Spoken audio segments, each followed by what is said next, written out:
అందరికీ నమస్సులు.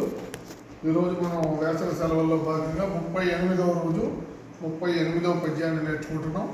మే నెల చివరి రోజు 31వ తేదీ. ఈరోజు అకారాది క్రమంలో పాతో మొదలయ్యేటటువంటి పద్యం. పదువురున్న చోట పాఠాలు వినువేళ, నిదురగోవు చోట చదువు వేళ, సభలనున్న వేళ సొద్దు లేకుండగా, మెలగుమయ్య నీవు తెలుగు బిడ్డ. మరి పదువురున్న చోట పాఠాలు వినువేళ, నిదురగోవు చోట చదువు వేళ, సభలనున్న వేళ సొద్దు లేకుండగా, మెలగుమయ్య నీవు తెలుగు బిడ్డ.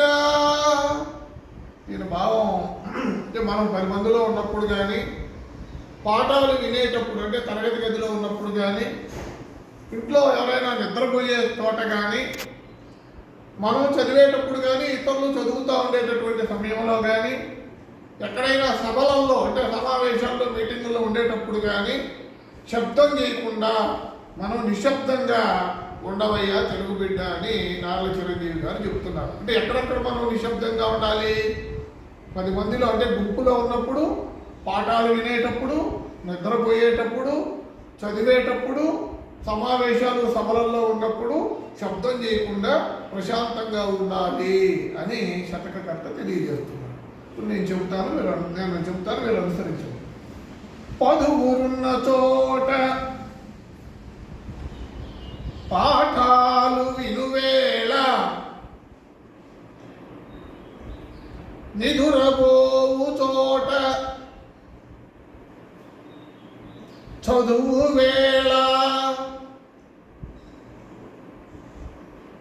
సభలనున్న వేళ